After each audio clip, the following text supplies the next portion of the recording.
I mean, it's just a dream company, and dream boarding is what LibTech is all about.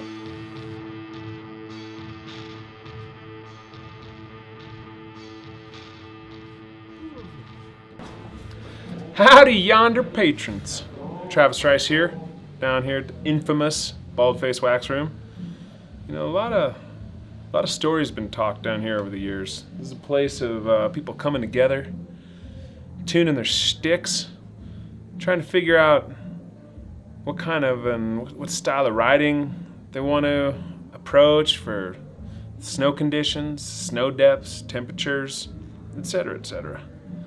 And I'm happy to be here because we're going to talk a little bit about my snowboards, which I really like talking about them because it's been a lot of years of collaboration from a lot of people, a lot of really smart people. And no, but in all seriousness, we've built upon many years of trial and error. I mean, you know, the LibTech as a whole, as far as board builders, I would say have to be some of the best in the world, talking across all platforms. They kind of approach it from a premise of fun, responsibility, and there's like a level of playfulness and artistry that goes into LibTech boards of all natures. And my line, no doubt, has been the same. Started off, first board with them was T-Rice Pro, which, you know, was pretty serious. It was a big deal for me to get my first board with Lib. And we've kind of built upon that ever since, you know. After that came, let's see, I think we brought in the banana hammock, which, you know, obviously we're taking ourselves real serious, which still one of the greatest pow boards of all time, still to this day. I love that it had a massive disclaimer on it that said, "Do not ride the banana hammock." Truly though, one of the best powder boards out there. You know, then we got into the Speedo Deeps. That was it was kind of like taking a real fun buttery twin board. We've discontinued both those boards since, and right now I'm going to talk a little bit about my line, which consists of T-Rice Pro, the foundation, and it goes onward up to, you know, we got the Gold Member, which was a board that was built for really the supernatural course for kind of freestyle, big mountain riding. It's a directional twin. It's definitely built for natural conditions, but it's built to be a board that you can still take into the park. It's an all mountain ripper. The Gold Member itself has a pretty damp core. I find it's my favorite board to ride like a resort like Jackson Hole. When conditions are, you know, a little bit pow, a little bit groom, you still want to go in the park, you want to ride switch. There's no better park mountain, all mountain powder board if you care at all about going switch every once in a while. So then from the Gold Member, we developed the Climax. And the Climax, we took everything that we put into the Gold Member and really applied this concept of like, all right, lightest, like highest performance snowboard that we can possibly make. And Lib spent literally years developing their first carbon snowboard. And so what I think they really achieved that I don't think anyone else in the market is even close to when it comes to carbon is how to make a super damp carbon board. It's a pretty technical construction. If you ever to break one in half and look through it, you scratch your head a little bit because there's just these layers of weed cloth actually in between the carbon layups, carbon fibers. And then from then, you know, we took it back to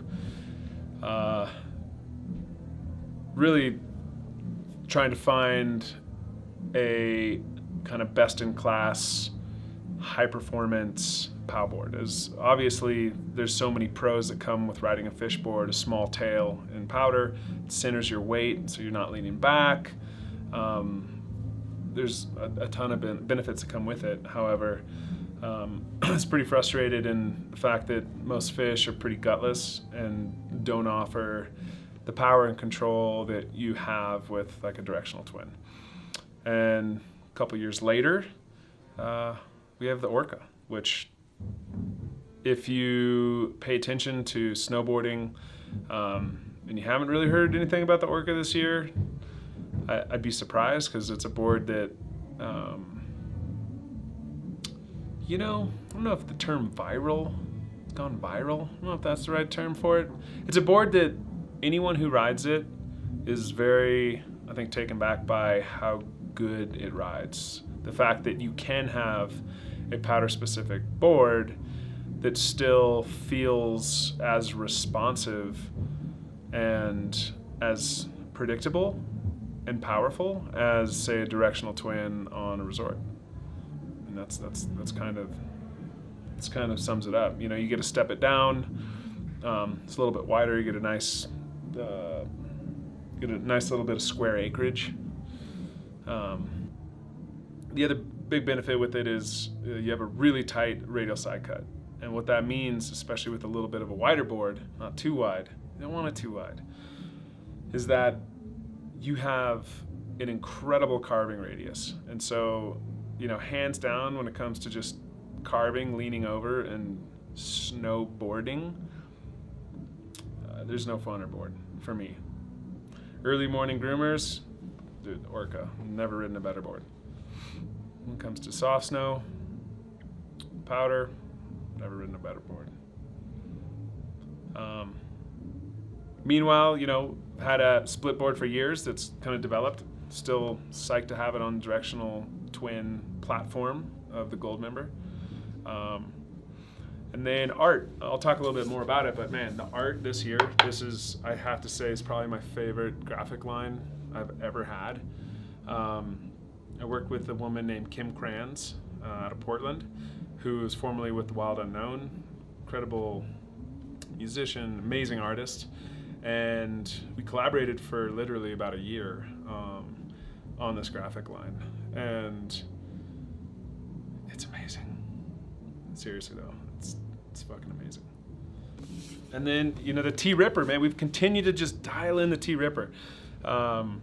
Again, you know, our approach with the T-Ripper has always been, this is a high performance youth snowboard. You know, nowadays there's definitely some better youth snowboards on the market for sure, but when we first set out to make that board, we didn't feel that there was any like really great high performance snowboards for kids. And have you seen what kids are doing on snowboards?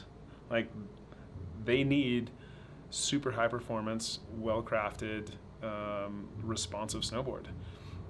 It's built to allow them to progress, and that's at the end of the day what T-Ripper is. It's like taking the tech that we put into my line and putting it in a kid's board. Not to mention the graphics this year are hammer. Lib Tech